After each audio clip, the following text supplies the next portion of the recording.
ಸದಾ ಕೆಡುಕು, ಬರೀ ಕೆಟ್ಟದ್ದೇ ಆಗ್ತಾ ಇದೆ ನಿಮ್ಮ ಜೀವನದಲ್ಲಿ. ಶುಭ ಅನ್ನೋದೇ ಇಲ್ಲ, ಸಕ್ಸಸ್ ಅನ್ನೋದೇ ಇಲ್ಲ, ಒಳ್ಳೆಯದೇ ಆಗ್ತಾ ಇಲ್ಲ ನಿಮಗೆ. ಬರೀ ಸ್ತ್ರೀಯರಿಗೆ ಕೆಡುಕಾಗ್ತಾ ಇದ್ದರೆ ಆ ಸ್ತ್ರೀಯರು ಈ ಒಂದು ವ್ಯವಸ್ಥೆಯನ್ನು ಎಡರೆಟ್ಟೆಗೆ ಇದನ್ನು ಕಟ್ಕೋಬೇಕಾಗ್ತದೆ. ಈ ಎರಡೂ ಬೇರನ್ನು ಮನೆಯಲ್ಲಿರ್ತಕ್ಕಂತಹ ನಿಮ್ಮಲ್ಲೇ ಒಬ್ರು ಕಂಡ್ರೆ ಒಬ್ರಿಗೆ ಆಗ್ತಾ ಇರಲ್ಲ, ಆ ಥರದ ಒಂದು ಸಮಸ್ಯೆಗಳು ವೃತ್ತಿಪರ ವ್ಯವಸ್ಥೆಯಲ್ಲಿ. ಸೊ ಇವತ್ತು ನಿಮ್ಮ ವೃತ್ತಿಯಲ್ಲಿ ಏನೋ ಒಂದು ತೊಂದರೆಗಳು ಸೃಷ್ಟಿಯಾಗುವಂಥದ್ದು. ಸೊ ಅಂದರೆ ಇಲ್ಲಿ ಕೆಲವು ಜನಗಳ ಮಾಂತ್ರಿಕ ಪ್ರಯೋಗಗಳು, ಅಂದರೆ ಕೆಲವು ತಾಂತ್ರಿಕ ಪ್ರಯೋಗಗಳು ನಿಮ್ಮ ಮೇಲೆ ಆಗ್ತಾ ಇದ್ರೆ ಅಲ್ವ ಈ ಥರದ್ದೆಲ್ಲ ಕೆಡುಕುಗಳು ಆಗಕ್ಕೆ ಸಾಧ್ಯ. ಒಂದು ಉದ್ಯೋಗ ನಿರೀಕ್ಷೆ ಮಾಡ್ಕೊಂಡು ಹೋಗಂಗಿಲ್ಲ, ಅಲ್ಲೇನಾದ್ರು ಒಂದು ಕೆಡುಕಾಗಿ ಜಗಳ, ಕಿರಿಕಿರಿ, ಇನ್ನೊಂದೇನೋ ಆಗುವಂಥದ್ದು. ಅಥವಾ ಏನೋ ಒಂದು ಹೊಸ ವ್ಯಾಪಾರವನ್ನು ಸೃಷ್ಟಿ ಮಾಡಬೇಕು, ಆ ವ್ಯಾಪಾರ ಮಾಡಬೇಕು ಅಂದರೆ ಅಲ್ಲೇ ಏನೋ ಒಂದು ಕಿರಿಕಿಗಳಾಗುವಂಥದ್ದು.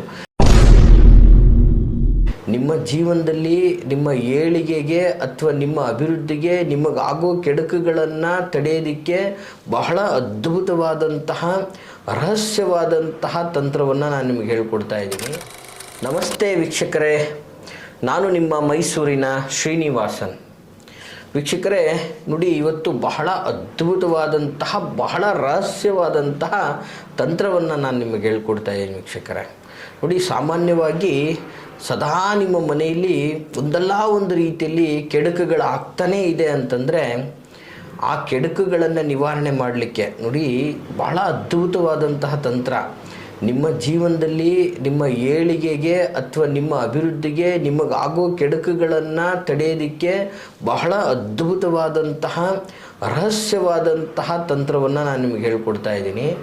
ಬಹಳ ಸುಲಲಿತವಾಗಿ ಮಾಡ್ಬೋದಾದಂತಹ ತಂತ್ರ ಇದು. ಸಾಮಾನ್ಯವಾಗಿ ನೋಡಿ, ವಿಶೇಷವಾಗಿ ಈಗ ಇವತ್ತು ಒಂದು ಕುಟುಂಬ, ಆ ಕುಟುಂಬದಲ್ಲಿ ಒಂದು ಮನೆಯಲ್ಲಿ ಸದಾ ಒಂದಲ್ಲ ಒಂದು ರೀತಿ ಕೆಡುಕುಗಳು ಯಾವ ರೀತಿಯಲ್ಲಿ ಆಗ್ಬೋದು.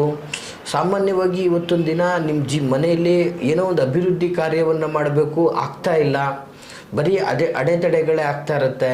ಒಂದು ವಿವಾಹ ಕಾರ್ಯ ಅಥವಾ ಒಂದು ಪೂಜಾ ಕಾರ್ಯ ಅಥವಾ ಒಂದು ಶುಭ ಕಾರ್ಯವನ್ನು ಮಾಡಬೇಕು, ಯಾವುದೇ ಕಾರಣಕ್ಕೂ ಆಗ್ತಾ ಇರಲ್ಲ, ಬರೀ ಅಡೆತಡೆಗಳೇ ಆಗ್ತಾ ಇರ್ತದೆ.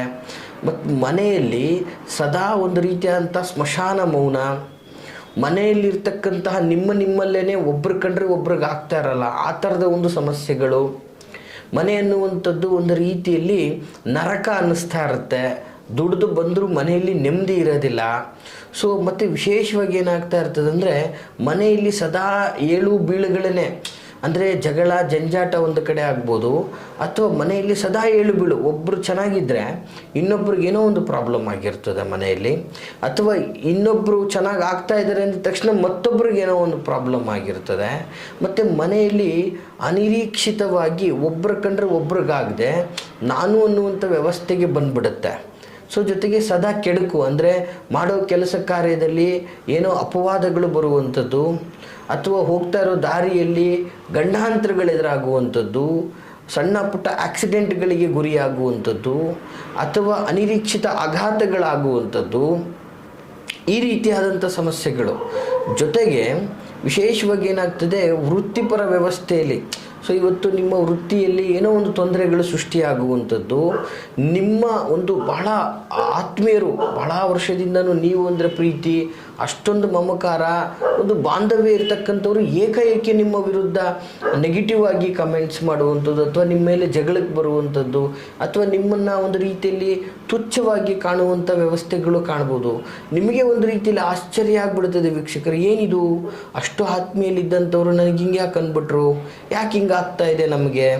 ಸೊ ಈ ರೀತಿಯಲ್ಲಿ ಒಂದು ಕುಟುಂಬ ಅಥವಾ ಒಂದು ಮನೆಯ ಮೇಲೆ ಸದಾ ಒಂದು ಕೆಡುಕು ಈಗ ಯಾರು ಮಾಡಿಸಿರ್ಬೋದು.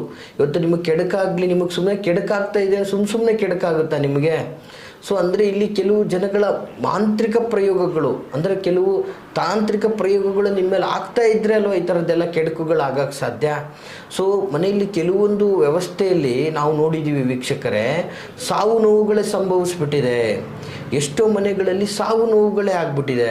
ಮತ್ತು ಸುಮ್ಮನೆ ವ್ಯರ್ಥ ನಿಮ್ಮ ಮನೆಯಲ್ಲಿರ್ತಕ್ಕಂಥ ಹೆಣ್ಮಕ್ಳು ಯಾರ ಜೊತೆನೋ ಓಡೋಗುವಂಥದ್ದು, ಮನೆತನದ ಗೌರವ ನಾಶ ಆಗುವಂಥದ್ದು, ಈ ರೀತಿ ಏನಾದರೂ ಒಂದು ಕೆಡುಕು ಅಂದರೆ ಸಮಾಜದಲ್ಲಿ ನೀವು ತಲೆ ಎತ್ತಿ ನಿಂತು ಮಾತಾಡಲಿಕ್ಕೆ ಆಗದೇ ಇರೋ ರೀತಿಯಲ್ಲಿ ನಾನಾ ವಿಧದ ಕೆಡುಕುಗಳು ನಿಮಗೆ ಸದಾ ಕಾಡುವಂತಹ ಒಂದು ವ್ಯವಸ್ಥೆ ಆಗ್ತಾ ಇರ್ತದೆ.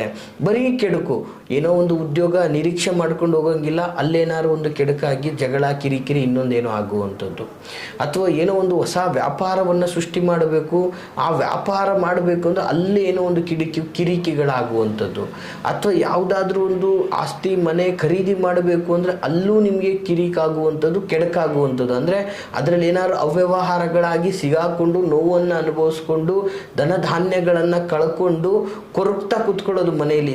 ನಮಗೇನಾಗ್ತಾ ಇದೆ, ನಾವು ಹಿಡಿದ ಕಾರ್ಯ ಯಾವುದೂ ನಮಗೆ ಸಕ್ಸಸ್ ಆಗ್ತಾ ಇಲ್ಲ, ನಾವು ಮಾಡಬೇಕಾಗಿರೋ ಕೆಲಸದಲ್ಲೂ ನಮಗೆ ತೊಂದರೆಗಳಾಗ್ತಾ ಇದೆ.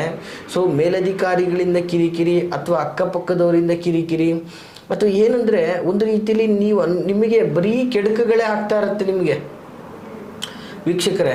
ಎಲ್ಲ ವಿಧದಲ್ಲೂ ಸಂಬಂಧಿಕರು ಒಂದು ರೀತಿಯಲ್ಲಿ ನಿಮ್ಮನ್ನು ಕೆಟ್ಟದಾಗಿ ನೋಡ್ತಾ ಇರ್ತಾರೆ. ಯಾವ ಕಾರ್ಯ ಕಲ್ಯಾಣಗಳಿಗೂ ನಿಮಗೆ ಆವಾಹನೆಗಳೇ ಕಡಿಮೆ ಆಗ್ತಾ ಇರ್ತದೆ. ಮತ್ತು ನಿಮ್ಮಿಂದ ನೆರವೇರಿಸಬೇಕಾದಂಥ ಯಾವುದೇ ಶುಭ ಕಾರ್ಯಗಳು ಕೂಡ ನೆರವೇರ್ತಾ ಇರೋದಿಲ್ಲ.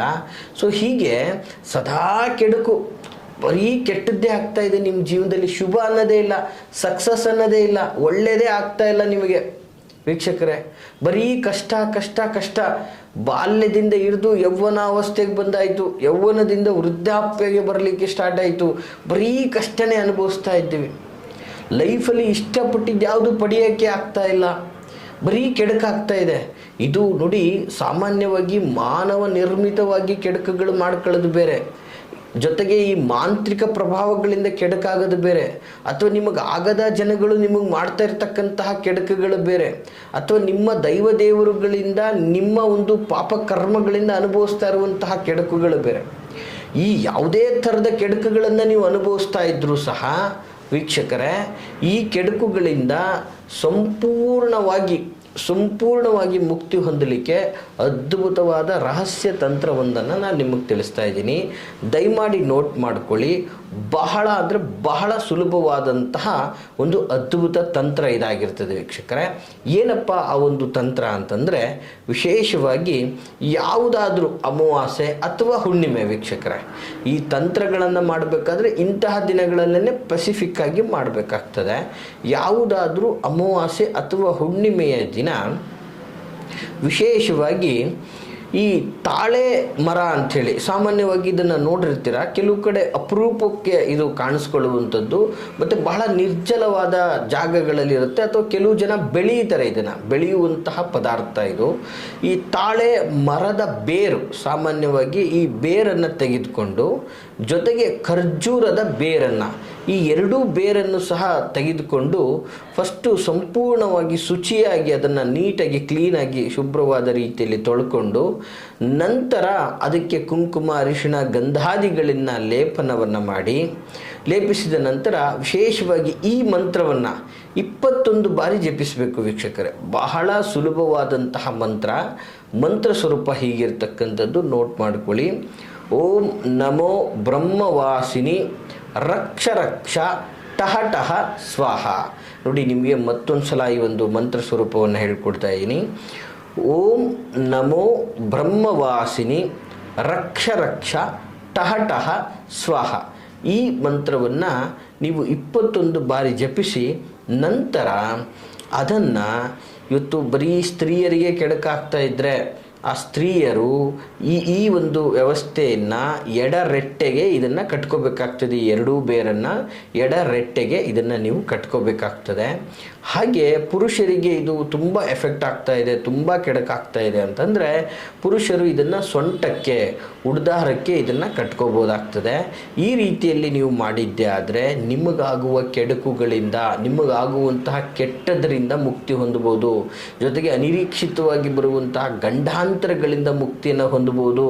ಸೊ ನೀವು ನಿಮ್ಮ ಮುಂದಿನ ಜೀವನದ ಬೆಳವಣಿಗೆಗೆ, ಅಭಿವೃದ್ಧಿಗೆ ಒಂದು ಉತ್ತಮವಾದಂತಹ ಒಂದು ಅವಕಾಶ, ಕಾಯಕಲ್ಪಗಳನ್ನು ನೀವು ಮುಂದೆ ಮಾಡಿಕೊಂಡು ಹೋಗುವಂಥದ್ದಾಗಿರ್ತದೆ ವೀಕ್ಷಕರೇ. ಯಾವುದೇ ಥರದ ಪ್ರಭಾವಕ್ಕೆ ತಾವು ಒಳಗಾಗೋದಿಲ್ಲ, ತುಂಬ ಒಳ್ಳೆಯದಾಗುತ್ತೆ. ನೀವು ಪೂರ್ಣವಾಗಿ ಈ ಒಂದು ನೆಗೆಟಿವ್ ಅಂದರೆ ಈ ಯಾರೋ ನಿಮಗೆ ಕೆಡುಕು ಮಾಡಿರ್ತಕ್ಕಂತಹ ಪ್ರಭಾವಗಳಿಂದ ನೀವು ಹೊರ ಬರೋವರೆಗೂ ಕೂಡ ಇದನ್ನು ಶ್ರದ್ಧಾ ಭಕ್ತಿಯಿಂದ ಮಾಡಿ ಅಂತ ಹೇಳ್ತಾ, ಈ ಮಾಹಿತಿ ತಮಗೆ ಇಷ್ಟವಾಗಿದ್ದಲ್ಲಿ ಲೈಕ್ ಮಾಡಿ. ಹಾಗೆ ಯಾರೆಲ್ಲ ಸಂಕಷ್ಟ, ಕಷ್ಟ, ನೋವು ಅಂತ ಅನುಭವಿಸ್ತಾ ಇದ್ದಾರೋ ಅವ್ರಿಗೆ ತಪ್ಪದೇನೆ ಈ ಒಂದು ವಿಡಿಯೋವನ್ನು ಶೇರ್ ಮಾಡಿ ಅಂತ ಹೇಳ್ತಾ, ಹಾಗೆ ನೀವು ಮುಕ್ತವಾಗಿ ನಿಮ್ಮ ಕಷ್ಟಗಳನ್ನು ನಮ್ಮೊಟ್ಟಿಗೆ ಸಮಾಲೋಚನೆಯನ್ನು ಮಾಡ್ಕೋಬೇಕು ಅಂದರೆ ನಾವಿರುವಂಥ ವಿಳಾಸ ಮೈಸೂರಿನ ವಿಜಯನಗರ 2ನೇ ಹಂತ KD ಸರ್ಕಲಲ್ಲಿ ನಮ್ಮ ಕಚೇರಿ ಇರ್ತಕ್ಕಂಥದ್ದು. ವಿಡಿಯೋದಲ್ಲಿ ಕಾಣ್ತಾ ಇರುವಂತಹ ಸಂಖ್ಯೆಗೆ ಕರೆ ಮಾಡಿ ಮುಕ್ತವಾಗಿ ನಮ್ಮ ಸಮಯವನ್ನು ಖಚಿತಪಡಿಸ್ಕೊಂಡು ಬಂದು ಭೇಟಿಯಾಗಿ ಅಂತ ಹೇಳ್ತಾ, ಶುಭವಾಗಲಿ. ನಮಸ್ಕಾರ.